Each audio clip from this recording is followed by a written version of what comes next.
Hello and welcome back once again to Steven Sir Makes It Easy, where me, Steven Sir, tries to make your life a little bit more simpler with concepts concerning accountancy and finance. Before I get started with the task for the day, very quickly a few reminders. You can connect with us on our Facebook page, our Instagram ID, as well as the Twitter handle. And the most important one is the Telegram channel given above. If you have not installed Telegram on your mobile phone and you are a subscriber of the channel, it's my request, please get connected to the Telegram channel above, join it, so that this particular Telegram channel is used for official communication, to inform you, to update you about the lectures that will be premiered the next day, as well as the most important thing, the PDF of the question and answer, whatever is coached and tutored on this particular platform, will be shared at the end of that particular chapter, so that you can download it and use it for your future reference basis. Also, if you do intend to purchase the textbook from which the necessary questions are explained during the various lectures, the purchase link is provided in the description of every lecture. And most importantly, if you have missed out the past tense, that is the last lecture, there is an I button given above. Please click it, watch that particular lecture, and then you can come here. Very importantly, at the end is, if you have not subscribed to our YouTube channel, please do make that a task for the day and subscribe to our channel, and together with that also press the bell icon so that Mr. YouTube notifies you about lectures which are uploaded on this particular platform. That's as far as the reminders are concerned. Let me get started with today's lecture. Hello and welcome back to Steven sir makes it easy, जहाँ पे आज मैं मेरी तरफ से पूरी कोशिश करूँगा कि 11th स्टैंडर्ड इकोनॉमिक्स का जो पहला चैप्टर है, जिसे बेसिक कॉन्सेप्ट्स इन इकोनॉमिक्स कहा जाता है, उसमें कुछ कॉन्सेप्ट्स का इंट्रोडक्शन और वो ये आने वाले साल में या आने वाले अगले साल में आपकी कितनी मदद करेगा। तो सबसे पहले चैप्टर में हमने क्या सीखा? सबसे पहली बात कि बॉस इकोनॉमिक्स होता क्या है, वो किस तरीके का साइंस है, उसका ओरिजिन क्या है, उसका डेफिनेशन क्या है, और उसके अंदर कौन से प्रकार के इकोनॉमिक्स की पढ़ाई मुझे सिखाना है और आपको करना है। तो हमने ये सीखा कि इकोनॉमिक्स माइक्रो और मैक्रो, ये दो अलग अलग लेवल्स पे समझाया जाता है। माइक्रो लेवल पे आपको क्या समझना है और उसमें कौन से कॉन्सेप्ट्स आपको अंडरस्टैंड करने की ज़रूरत है। Want, goods and services, utility value, wealth, personal income, ये सारा तामझाम हमारा पिछले लेक्चर तक हो चुका है। तो micro economics which is a study of individual, एक क्लासरूम में एक स्टूडेंट इंडिविजुअल है, अकेला, और पूरा क्लासरूम एक टोटल है। एक स्कूल में एक डिवीजन, एक कक्षा इंडिविजुअल है, पर पूरी स्कूल टोटल है। तो जब हम एक की पढ़ाई करते हैं, अच्छा, तो उसे माइक्रो कहा जाता है। बट हम जब सारे की पढ़ाई, सब चीज़ों की पढ़ाई एक साथ करते हैं, तो हमें माइक्रो समझना है। माइक्रो इकोनॉमिक्स होता क्या है? देखिए, है तो मैक्रो इकोनॉमिक्स, सॉरी, होता क्या है तो माइक्रो की ही चीजें, पर तादाद बढ़ गई है, क्वांटिटी बढ़ गई है। मतलब मैं ना अभी एक इंसान की कमाई की बात नहीं कर रहा, इंडिविजुअल इनकम, अकेली की कमाई, वो तो माइक्रो है। मैक्रो मतलब अरे पूरे देश में जितने भी लोग रहते हैं, पूरे देश की कमाई, बराबर, मैं उसकी बात कर रहा हूं। मैं एक आदमी के बचत की बात नहीं कर रहा हूं, पूरे देश के बचत की बात कर रहा हूं। मैं एक आदमी के, एक महिला के खर्चे की बात नहीं कर रहा हूं, पूरे देश के। जब मैं पूरा देश बोलता हूं तो ऑटोमेटिकली तादाद बढ़ जाती है। तो ये मैक्रो का अंडरस्टैंडिंग है। तो इकोनॉमिक्स में जैसे ही हमारी गाड़ी आगे जाएगी, हम कुछ मुद्दे माइक्रो का समझने की कोशिश करेंगे और कुछ मुद्दे मैक्रो का समझने की कोशिश करेंगे। ऊपर दिया गया है, macro economics is therefore the study of aggregate. Aggregate का मतलब क्या है? अगर मैं बोलूं ये 1 है, ये 1 है, ये 1 है, तो इकट्ठे मतलब एग्रीगेट कितने हैं? टोटल 3। हाँ, तो जब 1 की पढ़ाई, आप 1 को समझना चाहते हो ऊपर से नीचे से दाएं से बाएं से, तो आप माइक्रो पढ़ाई कर रहे हो। पर जब आप 3 की पढ़ाई, 3 मतलब जहां पे एग्रीगेट आता है, 10 हो सकता है, 100 हो सकता है, 1000 हो सकता है, वो होता है एग्रीगेट, और उसको कहा जाता है मैक्रो इकोनॉमिक्स, जिसमें आप टोटल सारी चीजें, टोटल एम्प्लॉयमेंट, नेशनल इनकम पूरे देश का, नेशनल आउटपुट पूरे देश का, टोटल इन्वेस्टमेंट आपके मम्मी पापा के इन्वेस्टमेंट की। हाँ सर, मेरे पापा ने गांव में जमीन लिया है, अच्छा है। मेरे पापा ने दूर एक इलाके में छोटा से चौल में एक जगह में इन्वेस्ट किया है, अच्छा है। बट आपके पापा की बात नहीं हो रही है मैक्रो में, मैक्रो में सबके पापा की बात हो रही है। ऐसा कुछ आपको समझना है। ओके, आगे जाते हैं। केनेथ बोल्डिंग, जिन्होंने अपना डेफिनेशन माइक्रो इकोनॉमिक्स का भी दिया था, मैक्रो के बारे में इन्होंने क्या बताया है? Macro economics deals not, positive negative होता है ना, तो क्या बोल रहे? Not with individual quantity but with aggregate, मतलब टोटल क्वांटिटी। किसका टोटल? नेशनल इनकम का टोटल, जनरल प्राइस लेवल। ये इंडिविजुअल प्राइस नहीं है, तुझे कितने में ये प्रोडक्ट गिरा, उसने कितने में ये प्रोडक्ट खरीदा, नहीं रे, पूरे देश में ये कितने के लिए बेचा या खरीदा जा रहा है, तो वो बन गया general price level. Not individual output but national output. के मेरे पापा मार्केट में गए थे, सॉरी मेरे पापा कंपनी में गए थे और कंपनी में उन्होंने ना 2 चीजें बनाई, अरे तुम्हारे पापा ने 2 ही बनाया। ये पूरा देश कितना मैन्युफैक्चर करता है? पापा का आउटपुट इंडिविजुअल, माइक्रो, पूरे देश का आउटपुट, क्योंकि पूरे देश में कितने पापा रहेंगे ना, कितने लोग काम कर रहे हैं। तो ये है thinking behind what?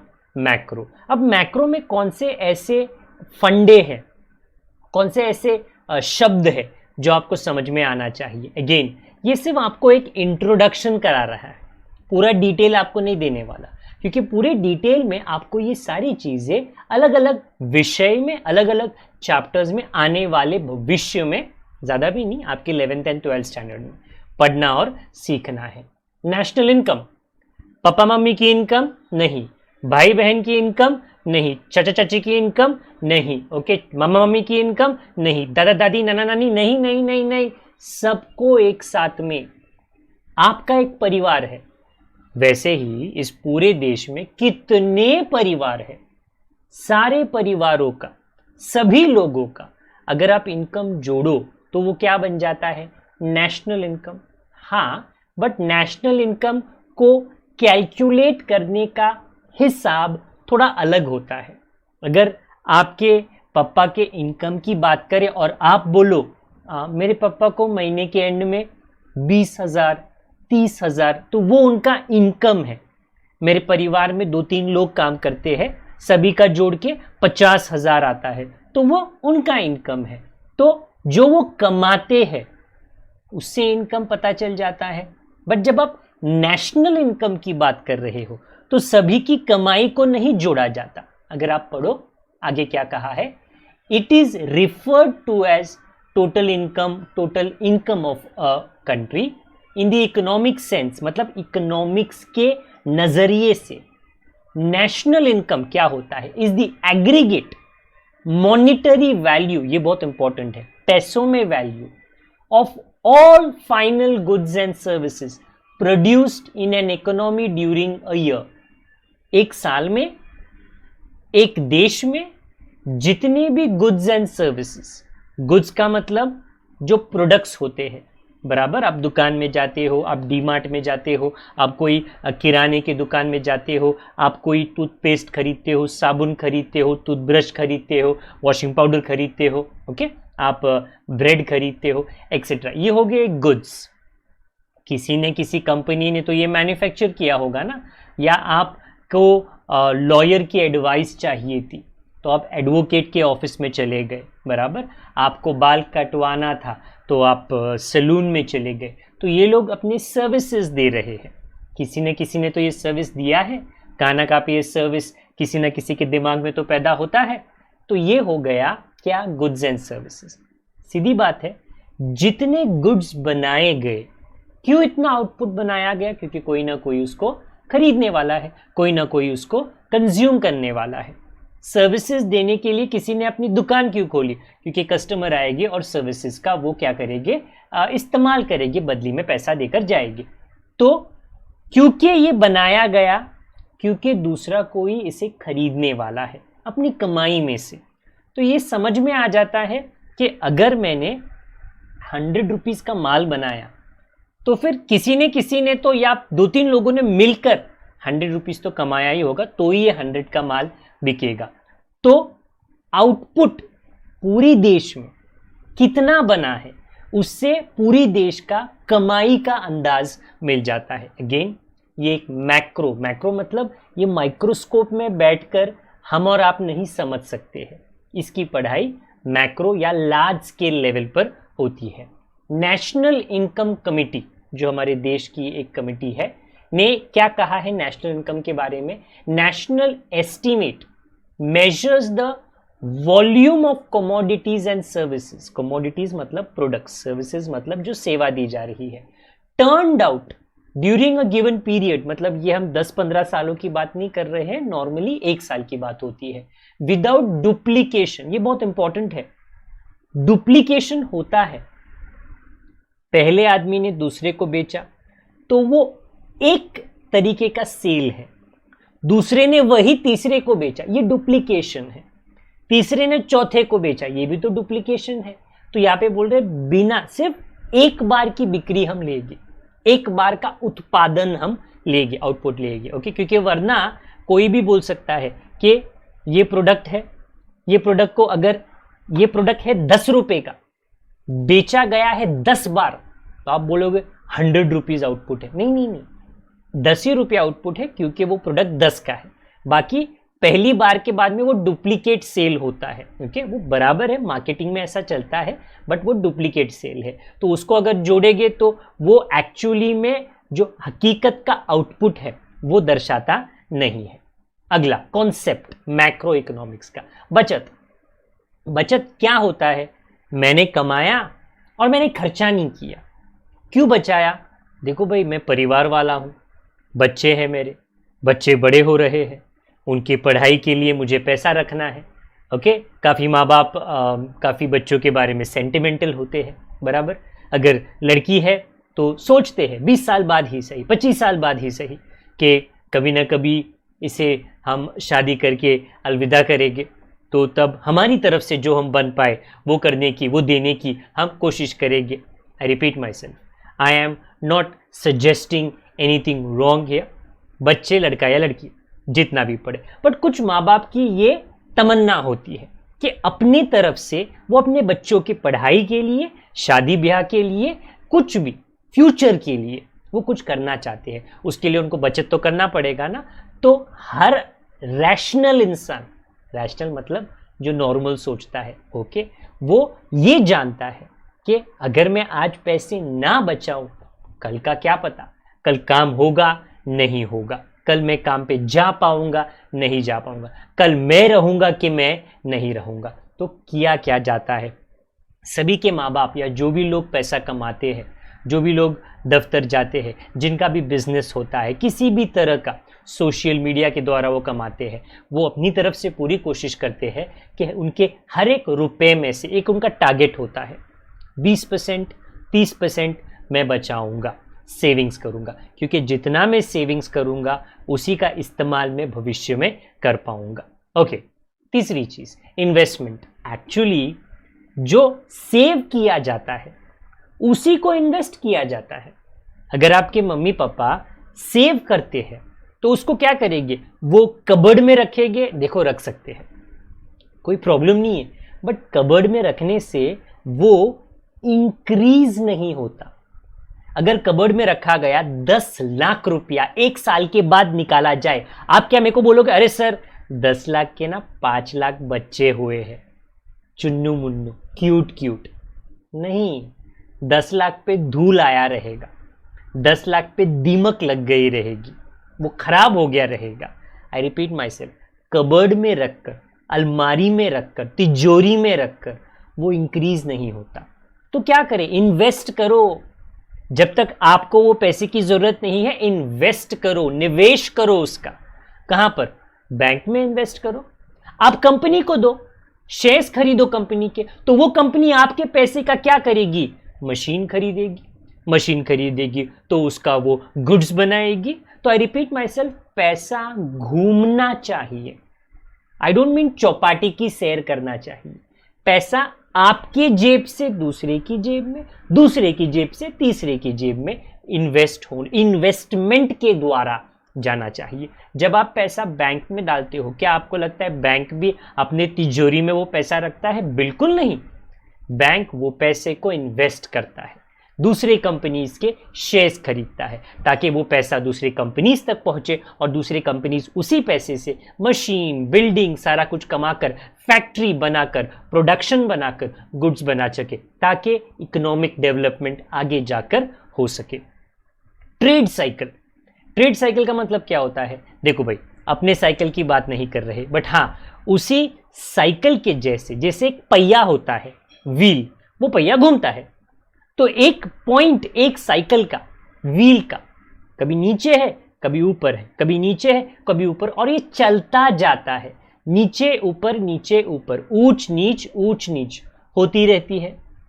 Trade cycle एक देश में क्या रूप धारण करता है? 2 चीजें, एक होता है इन्फ्लेशन और दूसरा होता है डिप्रेशन। इन्फ्लेशन का मतलब क्या होता है? हर देश इस पूरी दुनिया में इन्फ्लेशन से होकर गुजरता है। अगर 10 साल पहले ये प्रोडक्ट उस देश में 1 रुपए का था, अगर डॉलर है तो डॉलर होगा, पाउंड है तो पाउंड होगा, अगर आज आप उसे खरीदने जाओ तो 1 का तो नहीं मिलेगा, 4 का मिलेगा, 5 का मिलेगा। महंगा क्यों हो गया? इन्फ्लेशन। इन्फ्लेशन में प्राइस इंक्रीज होता है। हर देश में इन्फ्लेशन सेम होता है? नहीं। कुछ देशों में इन्फ्लेशन का जो लेवल है, जो रेट है, वो ज्यादा रहता है। कुछ देशों में इन्फ्लेशन का रेट थोड़ा कम रहता है।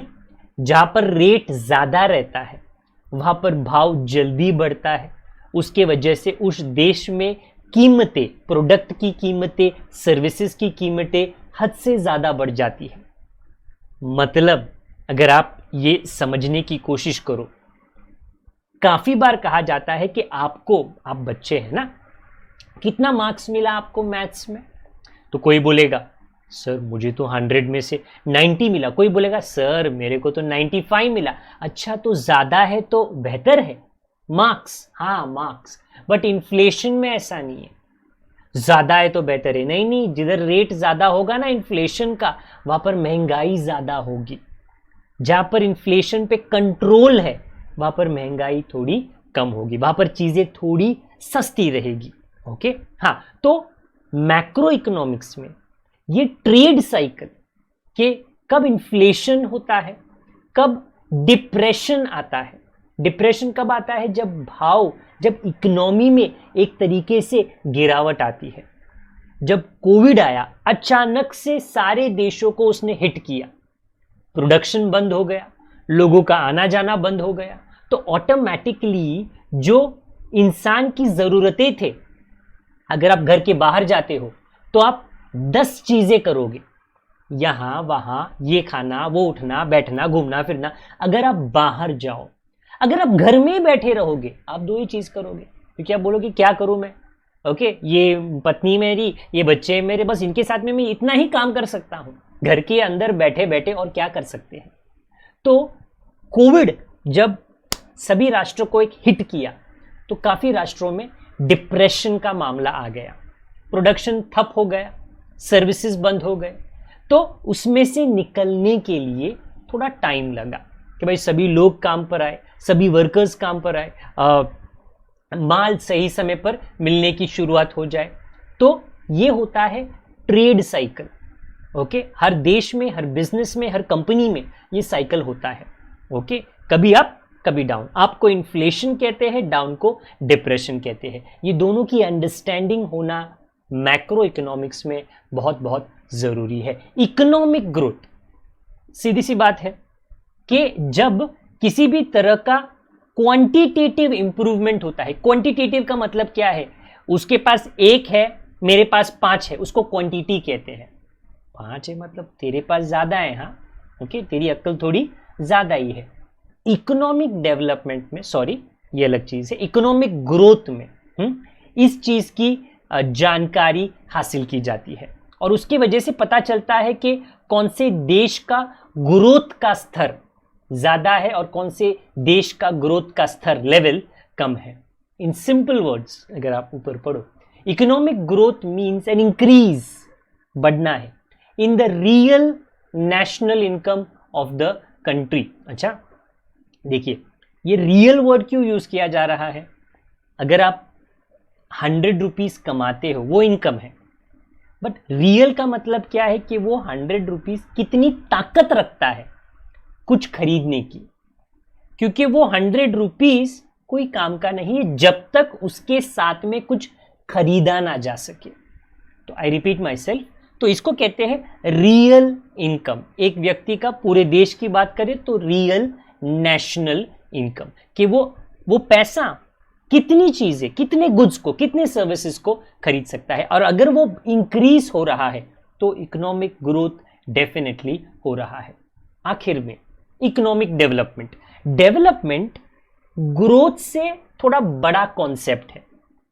ग्रोथ छोटा कॉन्सेप्ट रहेगा, डेवलपमेंट बड़ा कॉन्सेप्ट है, क्योंकि डेवलपमेंट क्वालिटी पे ध्यान देता है। आई रिपीट, एडुकेशन भारत में भी है, न्यूजीलैंड में भी है, फिनलैंड में भी है, स्विट्जरलैंड में भी है, स्वीडन में भी है, यूके में भी है, सिंगापुर में भी है, हर देश में, अफ्रीकन देश, ओके, सब वहाँ एडुकेशन है, पढ़ाई लिखाई बच्चों को दी जाती है। बट क्या उसकी क्वालिटी सेम है? नहीं। कुछ देशों के एडुकेशन की क्वालिटी को उच्च दर्जा दिया जाता है। क्यों? क्योंकि वहां पर बच्चों की पढ़ाई अलग स्टाइल में होती है और वो बच्चे वहां पर थोड़े बेटर नागरिक बन पाते हैं। जो एडुकेशन उनको उस देश में मिलता है उसके वजह से उनके नॉलेज का लेवल, उनके ज्ञान का स्तर अच्छा निकलता है और जो काम, जो जॉब अपॉर्चुनिटीज, नौकरी के मौके उनको भविष्य में उस देश में या दूसरे देशों में मिलते हैं वो बेहतर होते हैं। आई रिपीट, रट्टा मार बाय हार्ट करो ऐसा कॉन्सेप्ट नहीं है। तो एडुकेशन जो विकसित देश है वहां पर अच्छे तरीके से डेवलप हो चुका है। हेल्थ केयर, भारत देश में क्या सभी के पास में इंश्योरेंस है? मेडिकल इंश्योरेंस नहीं। क्यों नहीं है? क्योंकि सभी लोग वो अफोर्ड नहीं कर पाते, या काफी ऐसे लोग हैं जिनको पता ही नहीं है कि मेडिकल इंश्योरेंस नाम की कोई चीज होती है, कि अगर मैं बीमार हो जाऊं और अगर मैं अस्पताल में दाखिल हो जाऊं और मेरा 1-2 लाख का बिल आए, अगर मैंने इंश्योरेंस निकलवाया है तो वो जो इंश्योरेंस कंपनी है हॉस्पिटल को पेमेंट करेगी, क्योंकि मैंने इंश्योरेंस कंपनी को प्रीमियम दिया था। कितने लोग ऐसे हैं, आप में से कितने बच्चे रहेंगे जिनको ऐसा पता ही नहीं होगा? अच्छा, मेडिक्लेम करके कुछ होता है, हेल्थ इंश्योरेंस करके कुछ होता है? जी हाँ। तो इसकी जानकारी, इसका ज्ञान काफी लोगों को नहीं है। तो जिन देशों में जो एडुकेशन का लेवल है, क्वालिटी, जो हेल्थ इंश्योरेंस है या हेल्थ की क्वालिटी, ओके, मतलब कुछ देशों में जो पोल्यूशन का लेवल है, बड़े बड़े देश, उसमें बड़े बड़े शहर, बट पोल्यूशन का लेवल बहुत ऊंचे दर्जे का है, जिसके वजह से वहां पर जो लोग रहते हैं उन्हें सांस की बीमारी, फेफड़ों में बीमारी, ये बीमारी वो बीमारी ज्यादा होती है। आई रिपीट, इकोनॉमिक डेवलपमेंट का मतलब क्या है कि भाई आपका देश इस लेवल पे विकसित हो चुका है, अब प्रोग्रेस हो चुका है, जहां पर जो क्वालिटी है, एडुकेशन की क्वालिटी, जो जॉब्स मिलते हैं उसकी क्वालिटी, हेल्थ केयर की क्वालिटी, हाउसिंग की क्वालिटी, ये सारा ओके काफी ऊंचे लेवल का है, तो उसको कहा जाता है इकोनॉमिक डेवलपमेंट। इकोनॉमिक ग्रोथ और इकोनॉमिक डेवलपमेंट ऐसे कॉन्सेप्ट्स है जिसे जब अलग अलग देश के बीच में कंपेयर किया जाता है तो पता चलता है कौन सा देश फर्स्ट वर्ल्ड कंट्री है, सेकेंड वर्ल्ड कंट्री और थर्ड वर्ल्ड कंट्री, जैसे फर्स्ट क्लास, सेकेंड क्लास और थर्ड क्लास होता है। तो इन चीज़ों को आपको मैक्रो इकोनॉमिक्स में आगे जाकर समझना पड़ेगा। तो बेसिक कॉन्सेप्ट्स इन इकोनॉमिक्स का ये हमारा लास्ट का लेक्चर था। इसके बाद में एक एक करके हम माइक्रो इकोनॉमिक्स के कॉन्सेप्ट्स की पढ़ाई माइक्रोस्कोपिक डिटेल में करने को स्टार्ट करेंगे और थोड़ा थोड़ा करके जैसे ही हमारा सिलेबस आगे जाए मैक्रो इकोनॉमिक्स की पढ़ाई हम करेंगे। तो जैसे मैंने इकोनॉमिक डेवलपमेंट कहा, इकोनॉमिक ग्रोथ कहा और उसके पीछे जितनी भी चीज़ें, नेशनल इनकम हमने समझने की कोशिश की, ये सारी चीज़ें बहुत डिटेल में हमें आगे जाकर समझना है। आज के लिए इतना ही रखते हैं।